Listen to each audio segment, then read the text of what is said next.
Good afternoon students, welcome to the class. आज का हमारा टॉपिक है gravity below versus gravity above the earth surface. जो acceleration due to gravity है, धरती की वजह से जो खिंचाव है वो धरती के ऊपर क्या होगा, जैसे जैसे ऊपर जाएंगे उसकी वैल्यू क्या होगी, किस तरीके से वेरी करेगी। और एट द सेम टाइम अगर मैं धरती के नीचे कोई पॉइंट ऑब्जेक्ट तो उस पे एक्सेलरेशन ड्यू टू ग्रेविटी की वैल्यू क्या होगी, किस तरीके से वेरी करेगी, आज की वीडियो में यही समझेंगे। तो चलिए स्टार्ट करते हैं। सबसे पहले ये समझते हैं एक्सेलरेशन ड्यू टू ग्रेविटी क्या होता है। देखिए, जो हमारी अर्थ है वो हर चीज को अपनी तरफ खींच रही है, किसी एक पर्टिकुलर रेट से खींच रही है। और उस रेट को बोलते हैं एक्सेलरेशन ड्यू टू ग्रेविटी। जिस रेट से धरती किसी भी चीज को अपनी तरफ खींचती है, that is called as acceleration due to gravity. और ये जो एक्सेलरेशन ड्यू टू ग्रेविटी है, हम बाकी जो फोर्सेज हैं, जैसे अर्थ का ड्रैग हो गया, उसका रेजिस्टेंस हो गया, बाकी जो दूसरी फोर्सेज हैं, उन सबको हम हटा रहे हैं सिस्टम से। और जो बचा बाकी जिस रेट से वो खींच रही है उसको बोलते हैं एक्सेलरेशन ड्यू टू ग्रेविटी। तो ये कॉन्सेप्ट हो गया एक्सेलरेशन ड्यू टू ग्रेविटी का। अब पता लगाते हैं कि gravity, acceleration due to gravity क्या होगी जब मैं एक किसी पॉइंट ऑब्जेक्ट को अर्थ के सरफेस पे रखता हूं। मेरे पास एक पॉइंट ऑब्जेक्ट है पॉइंट ए पर, जिसका मास एम है, स्मॉल एम। और ये धरती है हमारी। ये जो बिग स्फीयर दिख रहा है ये हमारी धरती है, जिसका रेडियस आर है और उसका मास है कैपिटल एम। और सबस्क्रिप्ट में मैंने स्मॉल ई ले लिया। इसका सेंटर ओ है अर्थ का। देखिए, कुछ अजम्पशन मैंने लिए हैं। अर्थ को बिल्कुल स्फेरिकल माना है, उसकी यूनिफॉर्म डेंसिटी को माना है। ये अजम्पशन हमारे काम को आसान कर देती है। फिजिक्स में जो अजम्पशंस लेते हैं हम, ताकि एक सिमेट्री बनी रहे, हमारा काम आसान हो जाए। इसको हमने स्फेरिकल बॉल, एक स्फेरिकल बॉल माना है जिसकी यूनिफॉर्म डेंसिटी है। अब ये पूरी जो पिक्चर है कुछ अलग दिखने वाली है हमें। मैंने ये मान रहा हूं कि जो मेरी अर्थ है उसका सेंटर ओ है, सारे का सारा जो मास है उसका ओ पे, पॉइंट ओ पे कंसंट्रेटेड है। किस तरीके से कंसंट्रेटेड है, यहाँ पे एक कॉन्सेप्ट आ जाता है सेंटर ऑफ मास का। तो चलिए पहले पिक्चर क्या बनेगी उससे पहले ये समझते हैं कि सेंटर ऑफ मास क्या होता है। देखिए, ये आपके सामने प्लेयर है जो कि बास्केटबॉल को अपनी फिंगर पे घुमा रहे हैं। जो ये फिंगर पे घुमा रहे हैं, फिंगर ने इन्होंने बिल्कुल बॉल के सेंटर पे रखी हुई है, तभी ये बॉल को अच्छे से घुमा पा रहे हैं। अगर इनकी फिंगर सेंटर से हटी तो वो बॉल गिर जाती है, बास्केटबॉल गिर जाती है। ये जो बॉल है that is of uniform density की है और इसकी एक सिमेट्रिकल शेप है। वही चीज मैंने मानी है हमारी अर्थ की। सिमेट्रिकल शेप है, स्फेरिकल शेप है और यूनिफॉर्म डेंसिटी है, जिससे हमें सेंटर ऑफ मास को डिफाइन करना आसान हो जाता है। सिमेट्रिकल बॉडीज और यूनिफॉर्म डेंसिटी वाली जो बॉडीज होती हैं उनका सेंटर ऑफ मास सेंटर पर होता है। ये देखिए कि इस तरीके से प्लेयर अपने फिंगर से बॉल के सेंटर पे इन्होंने फिंगर रखी है ताकि इस बॉल को पूरा घुमा रहे हैं। तो उसी तरीके से हमने मान लिया हमारी जो अर्थ है स्फेरिकल है, सिमेट्रिकल है, यूनिफॉर्म डेंसिटी की है और उसका जो सेंटर ऑफ मास है, सारा का सारा जो मास है वो सेंटर पर कंसंट्रेटेड है। तो मैंने अपनी पूरी अर्थ का जो मास है सेंटर पे कंसंट्रेट कर दिया और एक छोटा पॉइंट ऑब्जेक्ट ले लिया। ये जो मेरा पॉइंट ऑब्जेक्ट है, ये ए पे जो पॉइंट ऑब्जेक्ट है उससे बड़ा लिया, क्योंकि अर्थ तो बहुत बड़ी है इस पॉइंट ऑब्जेक्ट के मुकाबले, लेकिन मैंने पॉइंट ओ पे सारा मास कंसंट्रेट कर दिया अर्थ का। अब जो हमें चीजें कुछ इस तरीके से दिख रही हैं, एक पॉइंट ऑब्जेक्ट है रेड कलर का, और एक हमारी अर्थ है जो पॉइंट ओ पे सारे का सारा मास कंसंट्रेटेड है। ये दो ऑब्जेक्ट्स हो गई। इन दोनों के बीच में जो डिस्टेंस है, सेंटर्स का जो डिस्टेंस है वो आर है। आर क्या है? Is the radius of the अर्थ। अब हम लॉ ऑफ ग्रेविटेशन लगाएंगे, जो कि आपस में इनके बीच में अट्रैक्शन का जो लॉ है, एक दूसरे को खींचते हैं। अब अर्थ इस पॉइंट ऑब्जेक्ट को किस फोर्स से खींचेगी? लॉ ऑफ ग्रेविटेशन लगाएंगे। Force of attraction F is equal to capital G small M, जो कि मास है पॉइंट ऑब्जेक्ट का, कैपिटल एम सबस्क्रिप्ट में ही मास हमारी अर्थ का, divided by R square, square of the distance between these two masses. G gravitational constant है जिसकी वैल्यू होती है 6.67 tens to minus 11 newton metre square पर केजी स्क्वायर। और radius of the earth is 6400 kilometre. अब देखिए F क्या है, व्हाट इज एफ? एफ है धरती किस फोर्स से इस पॉइंट ऑब्जेक्ट को अपनी तरफ खींच रही है। Force is what? Mass into acceleration. Mass, small object का मास, और इसमें कितना एक्सीलरेशन पैदा कर रही है धरती। एफ की जगह मैंने पुट कर दिया एम, ए की जगह मैंने जी पुट कर दिया, क्योंकि हम जो एक्सीलरेशन ड्यू टू ग्रेविटी है उसको जी से डिफाइन करते हैं। तो एम इस पॉइंट ऑब्जेक्ट का मास, और जी कितना एक्सीलरेशन ये धरती इसके अंदर पैदा कर रही है, किस रेट से इसको खींच रही है। तो मैंने एफ की जगह एम जी लिख दिया। Small M left hand side और right hand side cancel out हो जाएंगे। तो मेरे पास एक्सीलरेशन ड्यू टू ग्रेविटी की वैल्यू आ गई capital G, mass of the earth divide by radius of the earth का स्क्वायर। तो ये हो गया जब किसी पॉइंट ऑब्जेक्ट को हमने धरती के सरफेस पे रख दिया, तो अब धरती उसको इस वैल्यू के साथ खींचती है, capital G mass of the earth divided bye radius of the earth का स्क्वायर। अब हम क्या करेंगे, पॉइंट ऑब्जेक्ट को धरती से ऊपर लेके जाएंगे, फिर धरती के अंदर लेके जाएंगे, तब जी की वैल्यू में क्या वेरिएशन होती है उसको समझने की कोशिश करेंगे और फिर दोनों को कंपेयर करेंगे। तो पहले हम करते हैं, जब मैं पॉइंट ऑब्जेक्ट को धरती के सरफेस से ऊपर लेके जाता हूं, ये मेरा पॉइंट ऑब्जेक्ट है, मैंने ए की जगह बी पर ले गया, एच हाइट ऊंचाई पे ले गया, सरफेस से एच हाइट की ऊंचाई पर है हमारी पॉइंट ऑब्जेक्ट, बी पर मैं ले गया। अब मेरी जो पॉइंट ऑब्जेक्ट है वो पॉइंट बी पर है। अब यहाँ पे एक्सेलरेशन ड्यू टू ग्रेविटी, धरती का खिंचाव क्या होगा उसको पता लगाते हैं। क्या धरती का खिंचाव उतना ही रहेगा जितना सरफेस पे था, कम होगा ज्यादा होगा, उसको पता लगाते हैं। हमने क्या किया, अपनी पॉइंट ऑब्जेक्ट को पॉइंट बी पर ले गए, जो कि एच हाइट की ऊंचाई पर थी धरती के सरफेस से।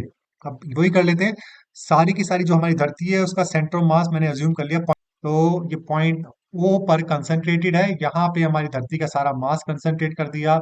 अब ये धरती का मास यहाँ पे है और पॉइंट ऑब्जेक्ट बी पर है, इनके बीच में जो दूरी है वो क्या है, आर प्लस एच। तो मैंने वही लॉ ऑफ ग्रेविटेशन लगाएंगे, किस फोर्स से धरती इस पॉइंट ऑब्जेक्ट को अपनी तरफ खींचेगी, gravitational constant into product of masses, point object का मास और धरती का मास का product divided by square of the distance between these two objects. इनके बीच में डिस्टेंस कितना, आर प्लस एच, उसका मैंने स्क्वायर कर दिया, उससे डिवाइड कर दिया। अब एफ की जगह मैंने क्या पुट कर दिया, एम जी एच। जी की वैल्यू मुझे पता लगानी कि अब क्या होगी, क्या सरफेस पे जब रखी थी बॉडी उतनी होगी या कम होगी ज्यादा होगी, वो पता लगाते हैं। एफ की जगह मैंने एम जी सबस्क्रिप्ट में एच लिख दिया कि force is what, mass into acceleration, जो अभी हमने डिस्कस किया था। इस छोटे पॉइंट ऑब्जेक्ट को धरती किस रेट से अपनी तरफ खींच रही है, उसकी जगह एफ की जगह मैंने लिख दिया M G H. Small M से स्मॉल एफ कैंसिल आउट हो गया, तो मेरी जी एच की जो वैल्यू आई, capital G gravitational constant mass of the earth divided by R plus H का होल स्क्वायर। अब मैंने जो डिनोमिनेटर में है आर प्लस एच का होल स्क्वायर, उसमें से मैंने आर स्क्वायर बाहर निकाल लिया, तो मेरे ब्रैकेट में रह गया one plus H divided by R whole square. अब आप ध्यान से देखिए, जी एम की आर स्क्वायर क्या होता है, ये जो चीज है दिस इज व्हाट, ये जी की वैल्यू है, एक्सलेशन ड्यू टू ग्रेविटी की वैल्यू है जब हमने पॉइंट ऑब्जेक्ट को सरफेस पे रखा था। ये जब मैंने पॉइंट ऑब्जेक्ट को सरफेस पे रखा था तब धरती इस रेट से खींचती है, और उसके बाद मेरे पास एक्स्ट्रा वैल्यू ये आ गई। अभी मैं इसको क्या करूंगा, एक्सपैंड करूंगा। देखिए, जब डिनोमिनेटर में था तो इसकी value one plus H by R whole square थी, जब मैंने इसको न्यूमिनेटर में लेके आया तो पावर माइनस में आ गई।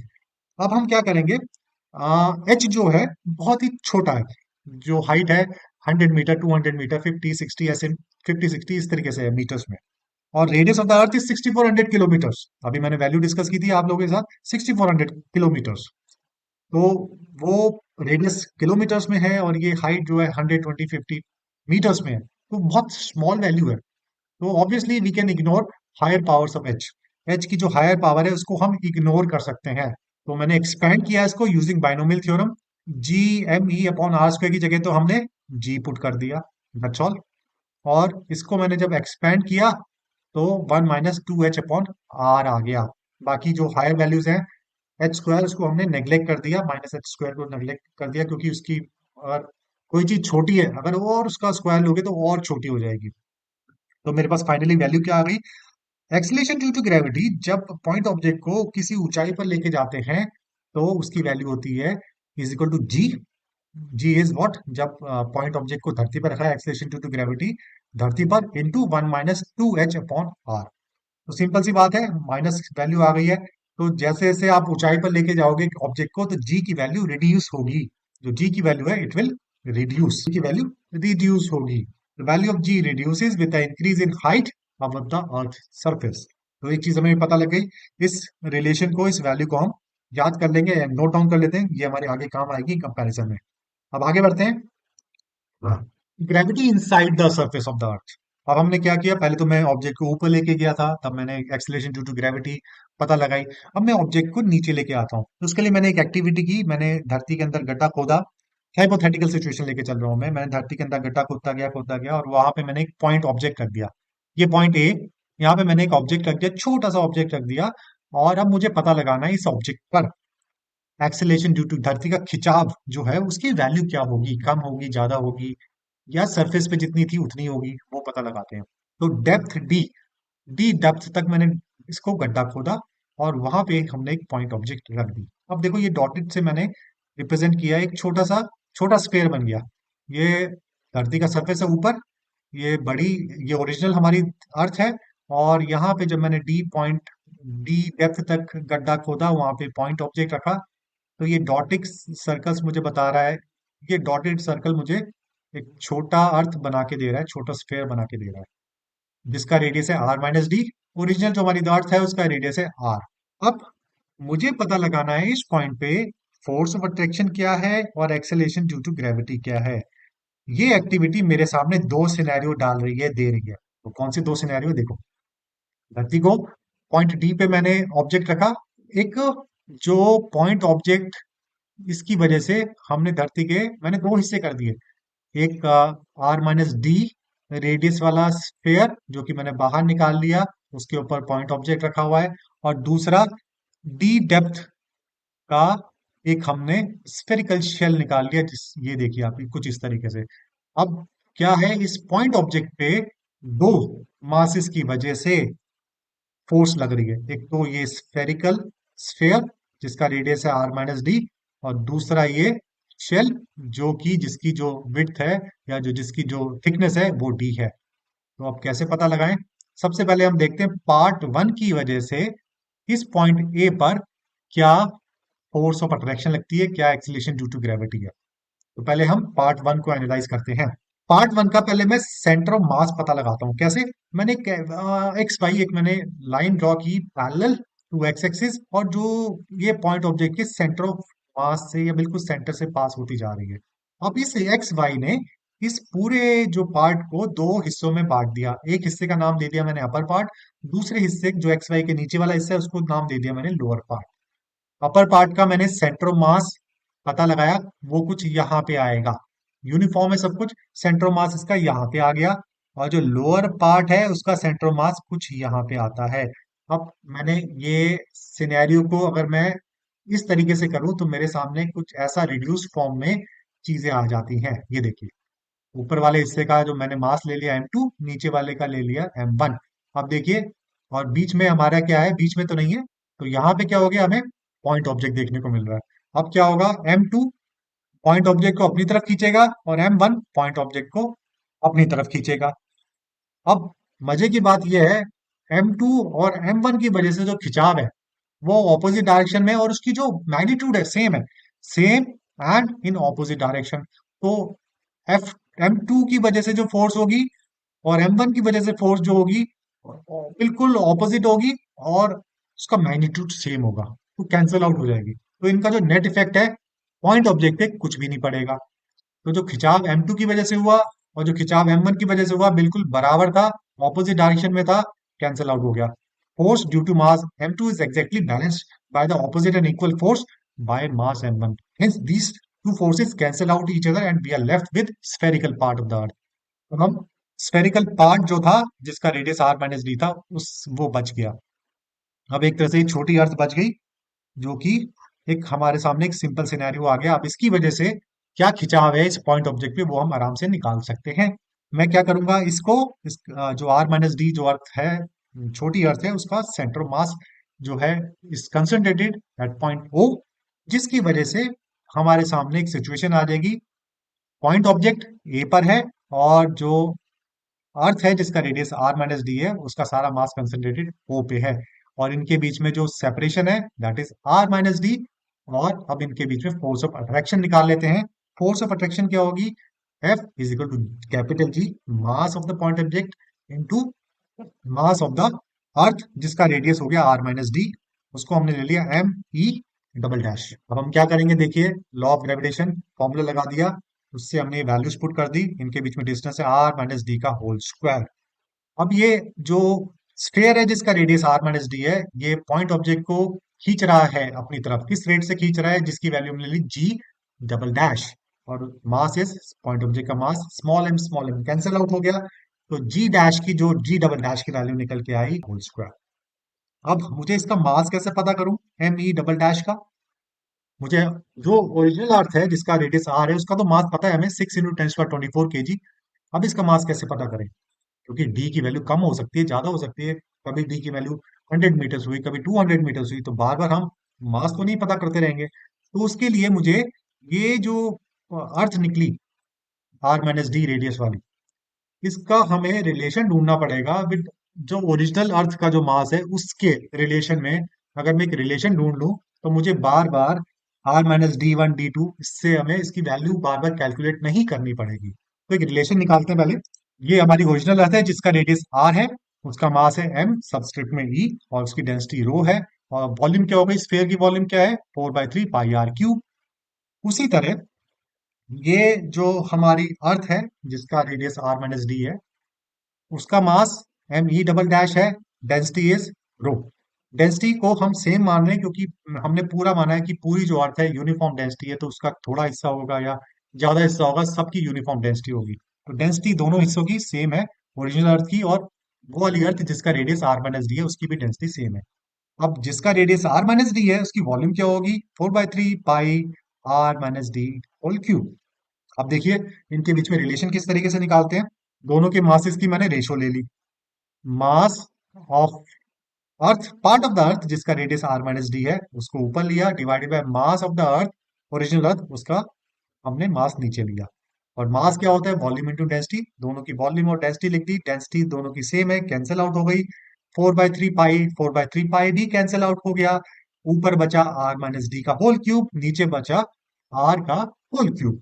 अब इनके बीच में क्या रिलेशन आ गया, वो वाली अर्थ जिसका रेडियस R-D है, पार्ट ऑफ द अर्थ जिसका रेडियस R-D है, वो बराबर हो गई R-D whole cube divided by R cube into original mass of the earth. तो हम क्या करेंगे, जो हमने M e डबल डैश जो हमारी लास्ट इक्वेशन में था, उस इसकी वैल्यू पुट कर देंगे कुछ इस तरीके से। ये हमने निकाला था G double dash is equal to G M e double dash divided by R-D का होल स्क्वायर। तो M e डबल डैश जो कि R-D रेडियस वाली जो अर्थ है उसका मास है। हम इसका जो रिलेशन हमने निकाला है वो पुट कर देंगे, R-D whole cube divided by R cube into ME, value put कर दी। R-D होल क्यूब है, नीचे R-D होल स्क्वायर है, तो ऊपर सिर्फ बच जाएगा R-D, नीचे R क्यूब है। अब ध्यान से देखिए GME, आर क्यूब में से मैं आर स्क्वायर हटा देता हूँ तो GMe r² हो जाएगा, जो कि वैल्यू है gravitational acceleration due to gravity की जब अर्थ के सरफेस पे। तो ये हमने जी लिया था, उसको जी रख देंगे और बाकी बचा हमारा R-D डिवाइडेड बाय आर। या मैं इसमें से आर कॉमन ले लूंगा तो बच जाएगा जी मल्टीप्लाई, ब्रैकेट स्टार्ट, 1 - D/R। तो ये देखिए 1 - D/R, तो ये भी वैल्यू और जो डी जी की वैल्यू है सरफेस पे उससे कम होगी। तो ये भी हम बोल सकते हैं the value of G reduces with the increase in depth below the earth surface. जब हाइट भी इंक्रीज होती है तब भी acceleration due to gravity decrease होती है, जब धरती के अंदर जाते हैं तब भी acceleration due to gravity decrease होती है। दोनों को कंपेयर करते हैं कि किसमें ज्यादा डिक्रीज है। देखिए जब इंक्रीज इन हाइट है, ये जो हाइट है और जो रेडियस है, हाइट बहुत ही कम है विद रिस्पेक्ट टू रेडियस, तो तब उसके केस में ये फॉर्मूला है। With the increase in height जो एक्सीलरेशन ड्यू टू ग्रेविटी कुछ इस तरीके से होती है, G into 1 - 2h/r। With the increase in depth G is equal to, या G double dash is equal to G into 1 - D/R। अब आप ध्यान से देखिए, अगर हम सेम डेप्थ, अब ध्यान से देखिए, अगर मैं जितनी ऊंचाई पे जाता हूँ उतनी ही गहराई पे जाता हूँ, तब एक्सीलरेशन ड्यू टू ग्रेविटी क्या होगी, एक्सीलरेशन ड्यू टू ग्रेविटी ज्यादा तेजी से डिक्रीज होगी जब मैं ऊंचाई पे लेके जाता हूँ पॉइंट ऑब्जेक्ट को, बजाय गहराई पे ले जाने की।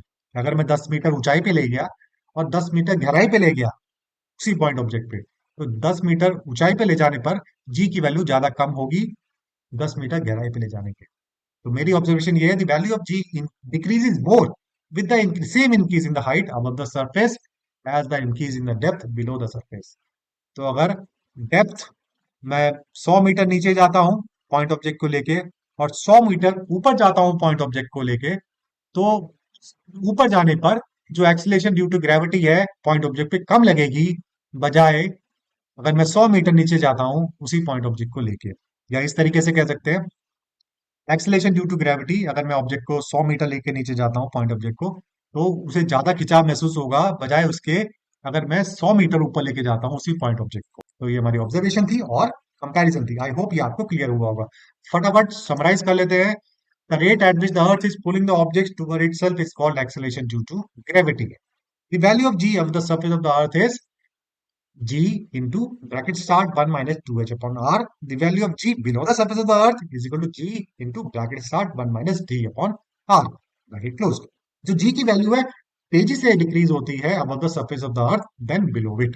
अगर दोनों को कंपेयर करें तो ऊपर तेजी से ज्यादा डिक्रीज होती है बजाय नीचे जाने के। तो इस तरीके से हमने समराइज किया और समझा एक्सेलेरेशन ड्यू टू ग्रेविटी धरती पे कितनी, सरफेस पे कितनी है, ऊंचाई पे कितनी है, गहराई पे कितनी है। आई होप ये आपको क्लियर हुआ होगा। छोटी सी क्विज है, इसको अटेम्प्ट कीजिए। H in the formula G H is equal to G into bracket start 1 minus 2h upon R is the height of the point object above the surface of the earth. क्या ये true है या false है, ये आपको बताना है। The value of g increases with the increase in the depth of the object from the surface. अगर मैं पॉइंट ऑब्जेक्ट को धरती के नीचे लेके चला जाता हूं तो g की value acceleration due to gravity उस पे जो लगती है वो इंक्रीज होती चली जाती है। क्या ये सही स्टेटमेंट है या फॉल्स है, ये आपको बताना है। And the last one for you, the value of g above the earth's surface decreases more than the value of g below its surface with the same increase in values of d and h. Question ये है कि value of g above the earth surface decrease, ज्यादा decrease होती है अगर मैं किसी object को ऊपर लेके जाता हूं बजाय उतनी ही डेप्थ के नीचे ले जाने के। इज दिस ट्रू और फॉल्स? इसको पॉज कीजिए and your time starts now and the answers are. I hope ये वीडियो आपको समझ आया होगा, चीजें क्लियर हुई होंगी कि ऊपर ले जाने पर क्या वैल्यू होती है, धरती के नीचे हम लेके जाएंगे तो एक्सेलेरेशन ड्यू टू ग्रेविटी किस तरीके से बिहेव होता करता है। ओके स्टूडेंट्स, मैं आपको दोबारा मिलूंगा किसी और इंटरेस्टिंग वीडियो के साथ। Till then good bye, thank you very much, have a nice day.